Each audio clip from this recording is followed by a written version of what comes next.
Bonjour à tous et bienvenue dans ce nouvel épisode d'Histoire de guerre. Cet épisode est sponsorisé par Displate, le site de posters en métal. Comme vous pouvez le voir, on a changé nos Displate pour que ce soit adapté au sujet d'aujourd'hui. Je vous en parle plus en détail en fin de vidéo avec un code promo pour ceux qui veulent en acquérir.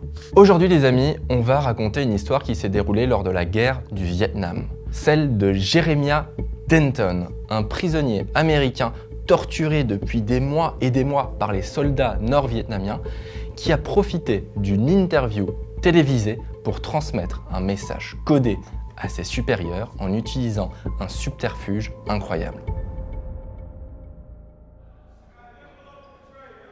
17 mai 1966, dans une prison du Nord-Vietnam. Le prisonnier passe lentement l'encadrement de la porte et s'installe sur le petit tabouret au milieu de la pièce. Il se penche en avant, place les mains entre ses genoux et baisse la tête en guise de salut. L'homme, vêtu d'une chemise rudimentaire en lin et d'un pantalon ample qui couvre largement son corps amaigri, s'affaisse sur le siège. Sur une table basse, un micro et un verre d'eau ont été déposés.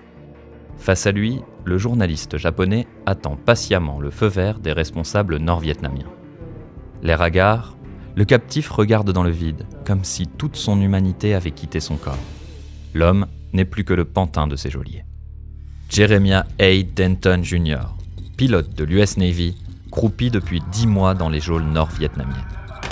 Transféré de camp en camp, battu, maltraité et torturé à répétition, l'Américain a été choisi pour participer à une interview télévisée. Le reportage de propagande a pour objectif de persuader les Américains que leurs soldats sont bien traités dans les prisons du pays communiste. Les Nord-Vietnamiens se sont assurés que leurs otages répondent docilement aux questions de la télévision japonaise. Ils ont torturé Denton juste avant l'entrevue. L'Américain vacille et peine à rester assis. La douleur de ses plaies, ravivée par le dernier supplice, le tenaille. Mais une lueur de courage illumine les yeux du captif. L'homme s'apprête à tromper ses tortionnaires et à passer un message secret destiné au service de renseignement américain. Les caméras et les projecteurs sont braqués vers Denton. L'interview peut commencer. Là, mais coopératif, le prisonnier répond aux questions du journaliste japonais. Comme convenu, il ne révèle rien de l'horreur qu'il subit au quotidien. Soudain, Denton se met à bouger d'une façon étrange. Le corps parcouru de tics et de spasmes, le prisonnier américain cligne des yeux. Les puissants éclairages de la pièce l'éblouissent. Tout en fermant périodiquement ses paupières, l'homme continue à répondre aux questions. I get adequate food and adequate clothing and medical care when I require it. Tout en débitant la phrase mensongère, Denton est en train de composer un message codé. I get adequate food and adequate clothing and medical care when I require it. Les étranges clignements des yeux du captif sont en réalité un message en morse. T-O-R-T-U-R-E, torture. Pour la première fois depuis le début de la guerre du Vietnam, les Américains ont la confirmation que leurs soldats sont torturés dans les geôles de l'ennemi. Les Nord-Vietnamiens ignorent totalement qu'ils viennent d'être dupés. L'interview se poursuit, et lorsque le journaliste demande ce que Denton pense de la guerre du Vietnam, il rétorque avec aplomb qu'il n'a aucune idée de ce qui est en train de se passer, mais qu'il soutient coûte que coûte la position de son gouvernement. Le prisonnier a désobéi, ses geôliers sont furieux. Avant de retourner dans sa cellule, Denton subit une nouvelle vague de supplices. Son calvaire ne fait que commencer, il va se poursuivre pendant près de 7 années, interminables. 18 juillet 1965, un an plus tôt, Sud-Vietnam. Les moteurs des avions de chasse rugissent sur le pont du porte-avions américain USS Independence. Les pilotes reçoivent l'ordre de décoller et la formation de 28 appareils A6 Intruder s'envole en direction du Vietnam du Nord. Jeremiah A. Denton Jr., officier commandant de 41 ans au sein de l'US Navy, prend la tête de l'escadron. À bord de son jet, Denton est bien décidé à accomplir sa mission. L'escadron a pour objectif de détruire le complexe militaire de Tan Hoa, situé à plus d'une centaine de kilomètres au sud de Hanoï. La guerre du Vietnam a commencé plus tôt.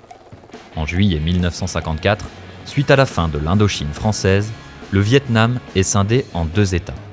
Un Vietnam du Nord communiste, dirigé par Ho Chi Minh, et un Vietnam du Sud pro-américain.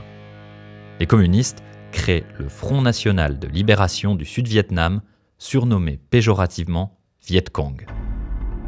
À partir de 1963, le conflit se militarise avec une intervention croissante des États-Unis.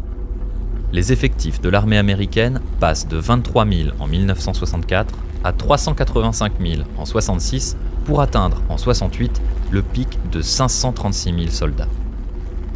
Malgré une supériorité militaire écrasante, les États-Unis s'enlisent rapidement dans le conflit et ne parviennent pas à venir à bout de l'ennemi. Les Viet Cong sont des adversaires invisibles et insaisissables qui connaissent le terrain par cœur. Qu'il s'agisse de pièges, de mines, de tunnels secrets ou de cachettes de munitions, la guérilla que mènent les Viet Cong surprend les Américains et leurs moyens conventionnels.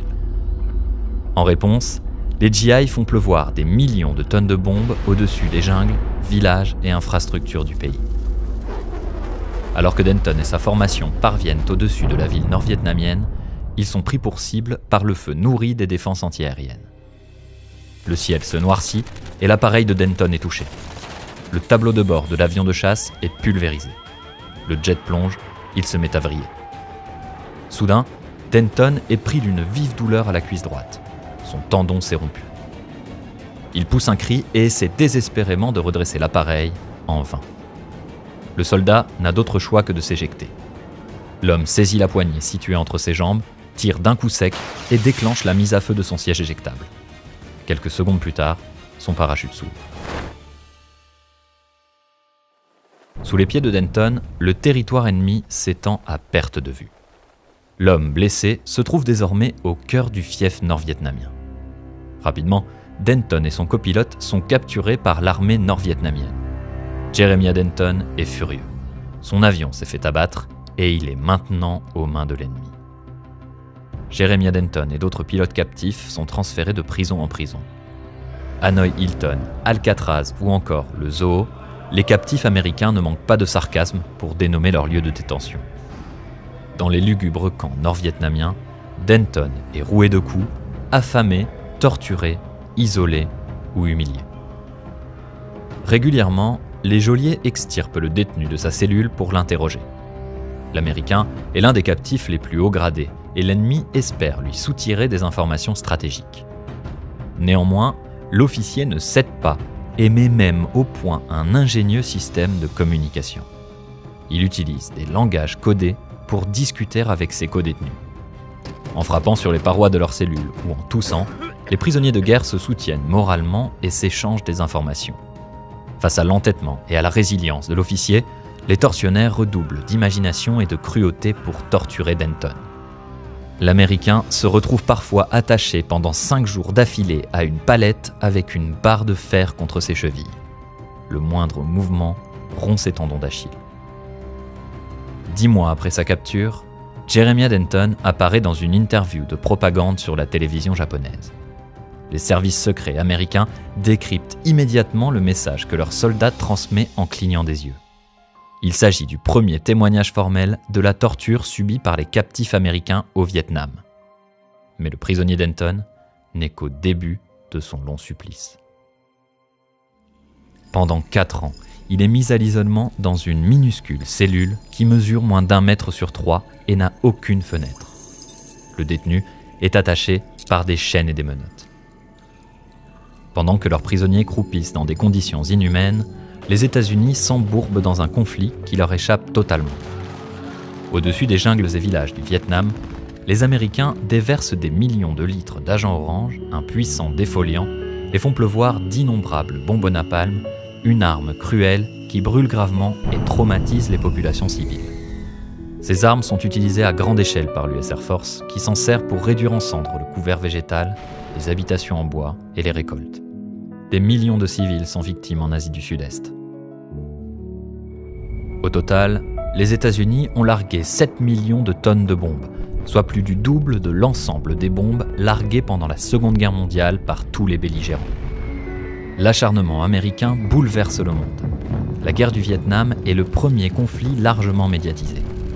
Les équipes de télévision réalisent des reportages non censurés au cœur des zones de combat. Les images crues et sordides révoltent l'opinion publique qui devient hostile au fil des années. L'indignation collective et la montée du pacifisme donnent naissance à de nombreuses manifestations contre la guerre du Vietnam.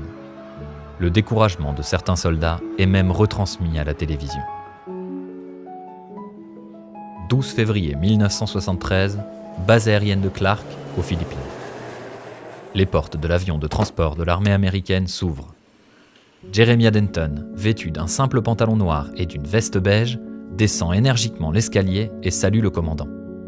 Après 7 ans et 7 mois de captivité, Denton est le premier prisonnier de guerre à retrouver la liberté. 2 semaines plus tôt, les accords de paix de Paris ont été signés. Les États-Unis ont accepté le retrait de leurs troupes du Vietnam. Enfin libre, Denton s'exprime. We are profoundly grateful to our Commander-in-Chief and to our nation for this day.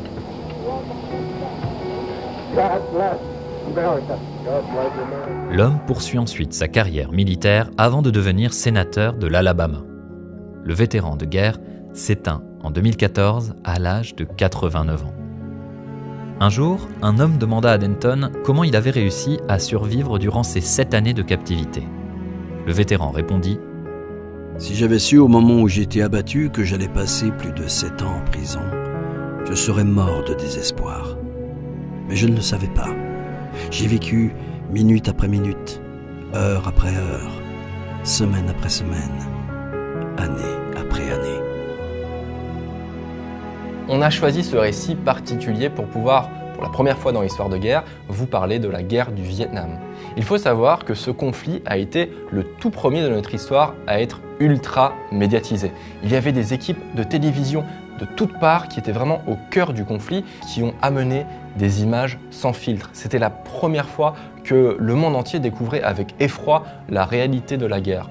Il faut savoir que suite à ce conflit, les autorités américaines ont mis toutes les autres guerres sous blackout médiatique. Il était interdit de venir faire des images et les quelques médias qui étaient présents étaient contrôlés par les forces américaines.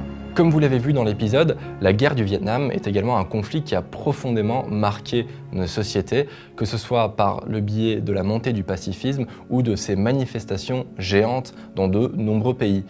Ce conflit a également marqué notre culture avec de nombreuses chansons ou de nombreux films comme Apocalypse Now qui traitent du sujet. Transition parfaite donc pour vous parler de Displate, ce fameux site de posters en métal qui sponsorise cet épisode. Displate, c'est un site d'achat de posters en métal où vous avez le choix parmi 800 000 exemplaires. Ça peut aller sur des sujets de voyage ou de guerre, mais aussi des sujets de jeux vidéo, de séries, de mangas, de nature. Bref, il y en a pour tous les goûts.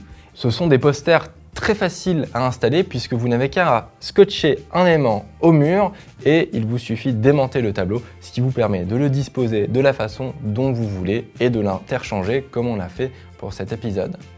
Avec le lien qui figure dans la description, vous bénéficiez de 25% sur un ou deux Displates achetés et jusqu'à 35% de réduction pour plus de 2 Displates achetés. Sachez qu'en passant par ce lien promo, vous aidez notre chaîne à continuer à produire ces épisodes d'Histoire de guerre, donc ça nous soutient. Et en plus, pour chaque Displate acheté, un arbre est planté, et ça c'est plutôt pas mal. Les amis, on arrive à la fin de cet épisode d'Histoire de guerre. C'était une nouvelle fois un plaisir de vous retrouver pour ce récit insolite et méconnu. N'hésitez pas à nous laisser votre commentaire puisque on prend un vrai plaisir à parcourir la liste des commentaires pour lire vos retours. En tout cas, prenez soin de vous et je vous dis à très bientôt pour de nouvelles histoires de guerre.